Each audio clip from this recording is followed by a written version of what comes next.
Miss Lauren with Yellow Bobby Pin's Art Camp, and I'm so excited you came to read with me today. We are going to learn all about Sofia Valdez, future Prez. She tackles something really big in her community. I'm sure you're going to learn so much as we read this book together, but hold on tight at the end because I have an art project inspired by Sofia. Come on, let's read together. Sofia Valdez, Future Prez by Andrea Beatty, illustrated by David Roberts. Sofia was a baby who got things done, helping her family before she turned 1. She and Abuelo went out every week to help elderly friends around Blue River Creek who couldn't get out and about on their own and with no place to gather were stuck home alone. Raking the leaves, taking pets for a walk, or just dropping by for a treat and a talk.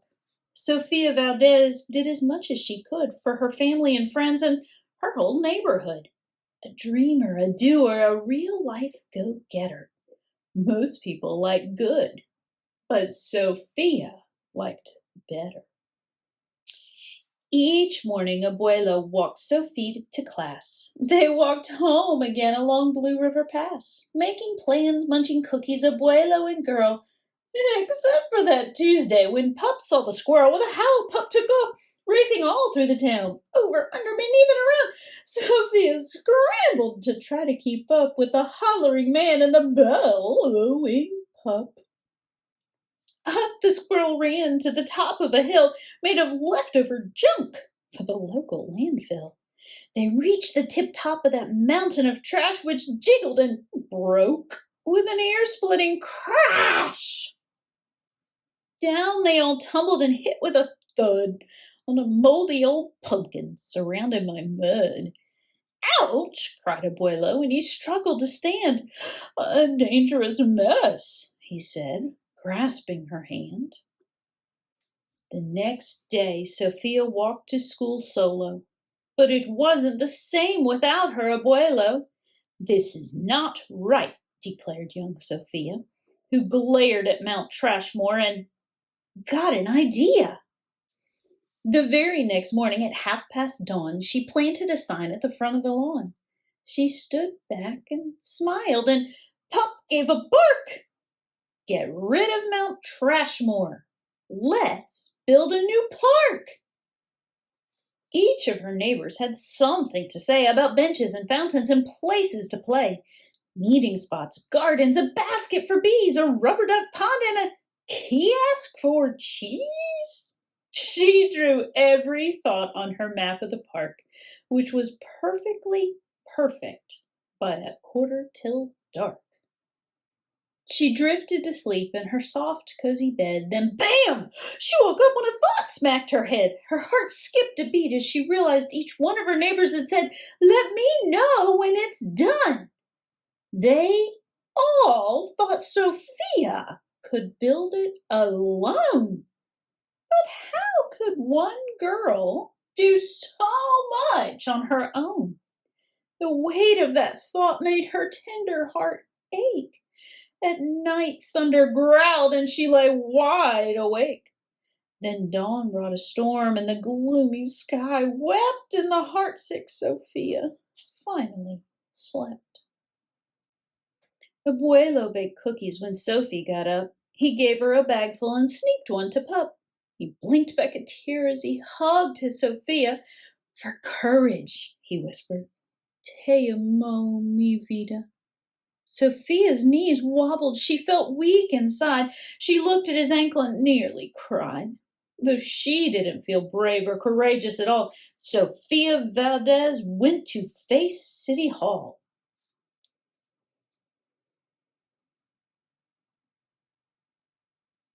The mayor's office sent her to room 401, the Blue River Creek Department of Fun, which sent her downstairs to room 302, the office of duck ponds and cool things to do, to the office of monkeys, the department of cheese, the division of fountains, and the meeting of bees, then down to the basement so musty and cramped where all the town's papers were sorted and stamped.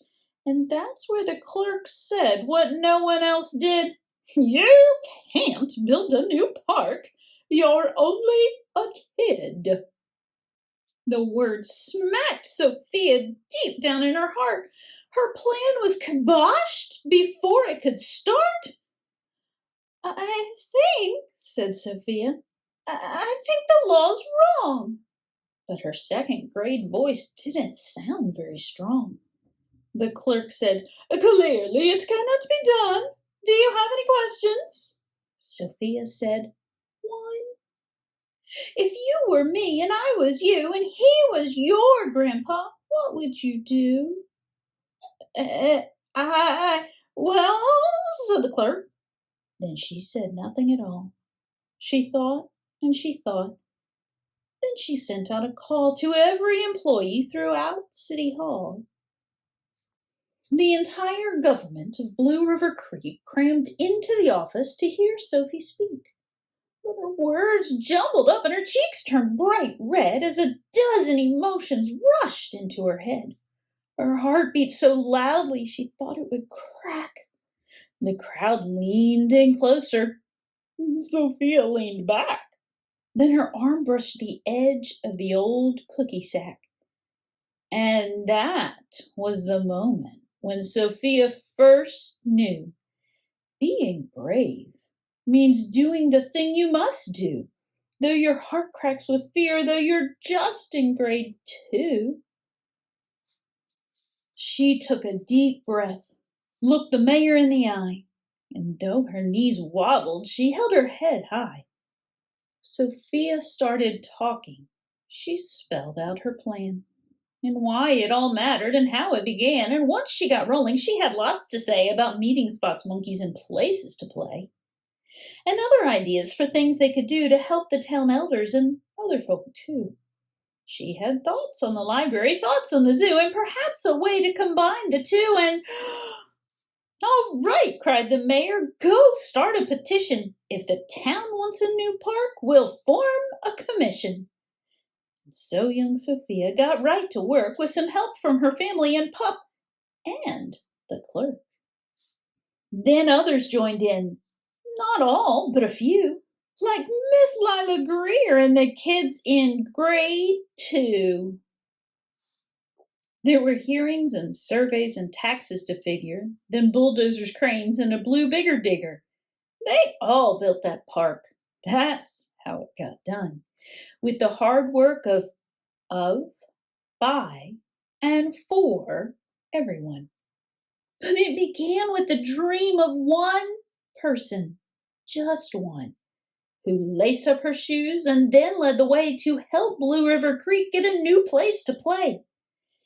Now every evening till long after dark, the town comes together at Citizens Park. They all hold this truth to be self-evident, that Sofia Valdez could grow up to be president. Until then, Sofia, that real-life go-getter, helps Blue River Creek get better and better. Do you remember in the book how Sofia listened to all the people in her neighborhood with their ideas and their thoughts? And she wrote them down and she created a plan for the park. Yeah, you remember, right? So this page in the book really seems to show all the different ideas and plans that the people in her community gave her for what would make an amazing park. I wonder what you would design. What if there was a piece of land somewhere and you could design a park on it? What would you include? Would you include a cheese kiosk? Or maybe a zoo library where you could check animals out? I dare you, grab a piece of paper and start drawing your ideas. What would make an amazing park, according to you? Or maybe creating a park is not your thing. Could you design a sign like all the friends in Sofia Valdez class? A sign about something that you see needs to be changed. These kids say, we need more green. Get rid of Mount Trashmore. We love parks. I know you have things that you consider to be important, and I bet you would make some pretty incredible signs with a piece of paper, some markers, or crayons. It doesn't have to be fancy. It just needs to be something that you love and find valuable.